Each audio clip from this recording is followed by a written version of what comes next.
تو یہ basically letter کا میٹر تھا. ود ان 2-3 لائنز جو ہے وہ لیٹر کنکلوڈ کر دیا جاتا تھا. نبی کریم صلی اللہ علیہ وسلم نے پہلا لیٹر جو ہے وہ ان کی طرف بھیجا.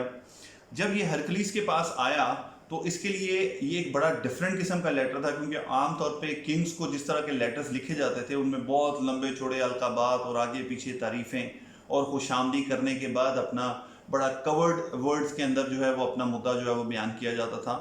یہ it was a very straightforward. So he know something about it کہ یہ کچھ خاص ہے, اس میں کچھ ڈفرینٹ ہے. تو اس نے کہا کہ اس ریجن کے اگر کوئی لوگ اس وقت یہاں پہ موجود ہے تو ان کو میرے سامنے پیش کیا جائے.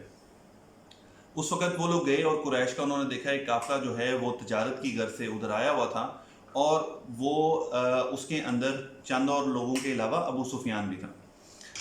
ہرکلیس نے جب ان سب لوگوں کو بلایا تو انہوں نے کہا کہ یہ آدمی حاضر رجل محمد, جو کہ محمد صلی اللہ علیہ وسلم ہیں, ان کا قریب ترین رشتے میں کون ہے.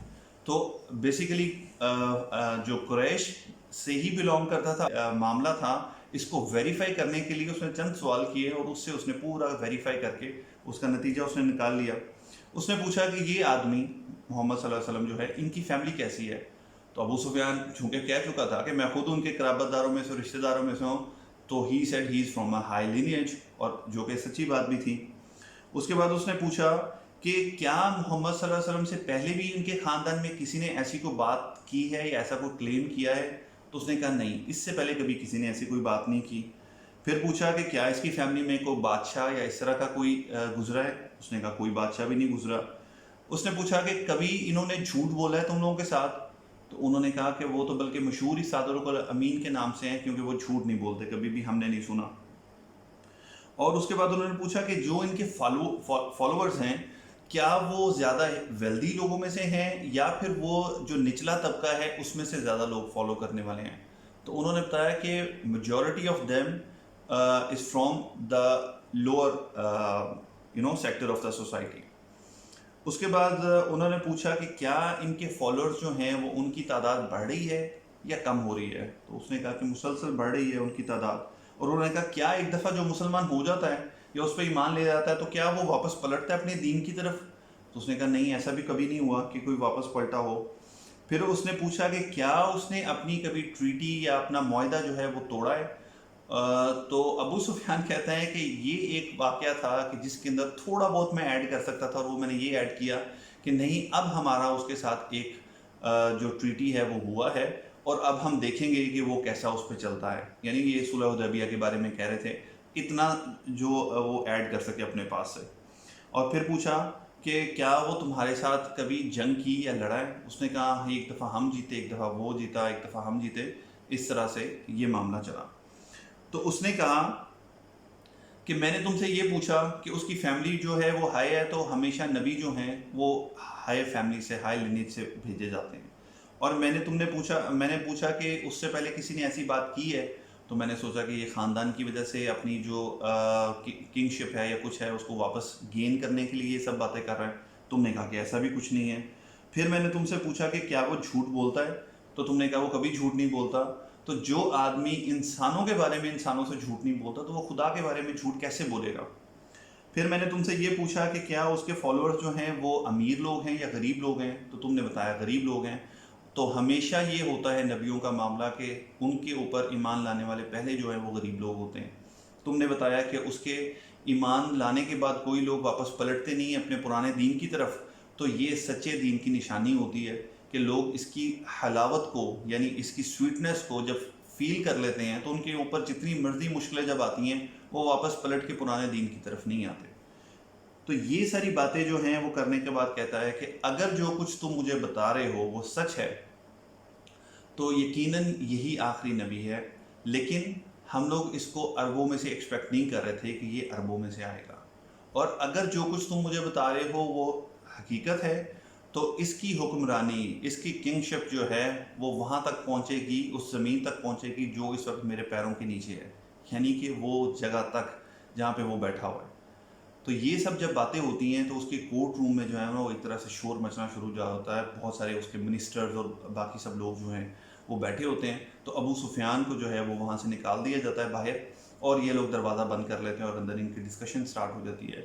تو ابو سفیان باہر نکل کے اپنے لوگوں سے کہتا ہے کہ ابن ابی کبشہ کا معاملہ تو بڑا دور تک پہنچ گیا ہے کہ روم کا بادشاہ بھی اس سے ڈر رہا ہے.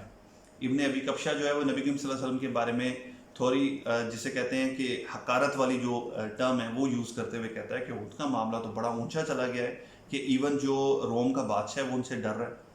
اندر یہ معاملہ ہوا کہ وہ لوگوں کو سب بتانے لگا کہ میں نے جب یہ دیکھا اور یہ ساری چیزوں کو تمہارے سامنے بیان کیا تو کیا یہ سب نشانیاں جو ہیں یہ آخری نبی کی نہیں ہیں؟ کیا یہ ہماری کتابوں میں اور یہ ساری چیزوں میں نہیں ہیں؟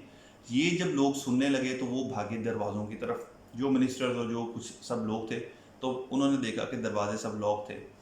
تو ہرکلیس نے کہا کہ میں اس کے اوپر ایمان نہیں لا رہا، میں صرف یہ دیکھ رہا تھا کہ کیا تم لوگ اپنے ایمان کے اندر کتنے پختہ ہو. یعنی اس نے ٹرن اراؤنڈ کر لیا کیونکہ اس کو پتہ لگ گیا تھا کہ اگر میں نے اپنا ریویل کر دیا کہ میں اس کو سچ سمجھتا ہوں یا میں اس پہ ایمان لاتا ہوں تو میری کنگڈم تو ہے، میری کنگشپ جو ہے تو وہ تو یہیں پہ ختم ہو جاتی ہے.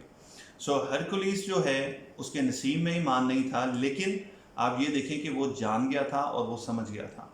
اور یہ میٹر کوئی ہرکلیس تک نہیں ہے، بہت ساری باتوں کا ہمیں پتہ چل جاتا ہے. ہم لوگوں کو پتہ ہوتا ہے کہ کیا ٹھیک ہے اور کیا غلط ہے، لیکن پھر بھی ہم لوگ کچھ نہ کچھ ڈھونڈتے رہتے ہیں، کچھ نہ کچھ کوشش کرتے رہتے ہیں کہ جو ہمارے دل کی مرضی ہے ہمیں اس کے مطابق وہ بات ملے تو ہم اس کو ایکسیپٹ کریں گے اور ہم بولیں گے کہ ہاں اب مجھے اصل بات کا جو ہے وہ پتہ چلا ہے. تو بیسیکلی یہ اپروچ کوئی نئی نہیں ہے، لیکن اس اپروچ سے بیسیکلی بچنا چاہیے. تو اس کے بعد یہ معاملہ جو ہے اس طرح کا ہو جاتا ہے کہ نبی کریم صلی اللہ علیہ وسلم کی بات کو ایک ویٹیج ضرور ملتی ہے، دی جاتی ہے، کوئی ایکسیپٹ کرتا ہے کوئی نہیں کرتا. یہ معاملہ جو ہے وہ ان کے اپنے نصیب کے اوپر چلا جاتا ہے. لیکن نبی کریم صلی اللہ علیہ وسلم اس کے بعد اور بھی حکمرانوں کو خط لکھتے ہیں، لیکن صحابہ کی طرف سے ایک ان کو سجیشن دی جاتی ہے کہ آپ کا خط جو ہے وہ تب تک ریسیو کر کے اس کو واقعی آفیشیل خط کی طرح ٹریٹ نہیں کیا جائے گا until and unless کہ آپ کی ایک سٹیمپ اس کے اوپر ہونی چاہیے.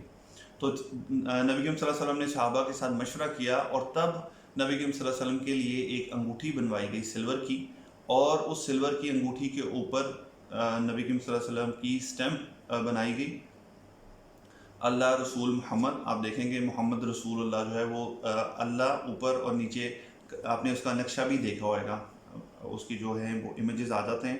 تو نبی کریم صلی اللہ علیہ وسلم نے بیسیکلی اپنے لیے سٹیمپ جو ہے وہ بنوائی، اور پھر وہ سٹیمپ جو ہے وہ یوز کی جاتی تھی لیٹرز کے لیے. یہاں پہ ایک پوائنٹ مینشن کرنا بڑا ضروری ہے کہ آپ یہ دیکھیں کہ یہ مسلمانوں کے لیے ایک بالکل نئی چیز تھی. مسلمان اس سے پہلے آپ کو پتہ ہے کہ عرب میں رہتے تھے، اور عرب میں رہنے والے اتنی فارمیلٹیز اور ان سب چیزوں کو نہیں جانتے تھے اور نہ وہ اس کو یوز کرتے تھے. لیکن یہ ایک ایسی چیز تھی جو کہ دنیاوی حساب سے مسلمانوں کے لیے نئی تھی، اور basically the same thing was being used by the other nations جو کہ نان مسلمس تھیں، لیکن مسلمانوں نے اس کو اڈاپٹ کیا اور اس کو اڈاپٹ کر کے اس کو یوز کیا. سو دنیا کے معاملے جو ہیں وہ اس طرح کے ہیں، کیونکہ کئی دفعہ ہم لوگ اس قسم کی بھونڈی مثالیں دینے کی طرف چل پڑتے ہیں کہ اگر کوئی آپ کو دین کی بات بتاتا ہے تو آپ اس کو کہتے ہو اچھا پھر بجلی استعمال کرنا چھوڑ دو، اچھا پھر گاڑی چلانا چھوڑ دو، اچھا پھر یہ چھوڑ دو اور وہ چھوڑ دو. ان چیزوں کو جانتے بوجھتے ہوئے ان کے ساتھ کھیلنے کی کوشش نہیں کرنی چاہیے کہ جہاں پہ دین کا معاملہ ہے تو اس کے لیے ہم اپنی ٹریڈیشنز کے پاس ہی واپس جائیں گے، وہ چاہے جتنی مرضی پرانی ٹریڈیشنز ہوں.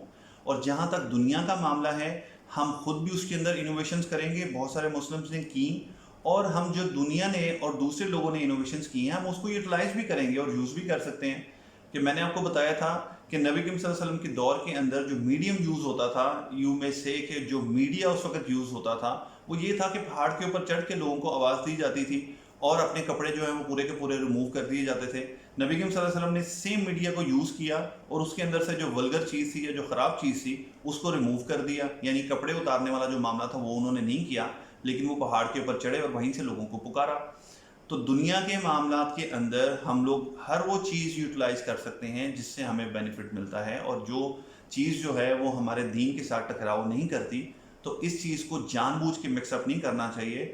ہاں البتہ دین کے معاملے میں ہم کسی قسم کی نئی انوویشن اور نئی چیز کو بالکل قبول نہیں کرتے until and unless کہ ہمیں اس کی بیسس قرآن اور حدیث سے اور نبی کریم صلی اللہ علیہ وسلم سے مل نہ رہی ہوں. تو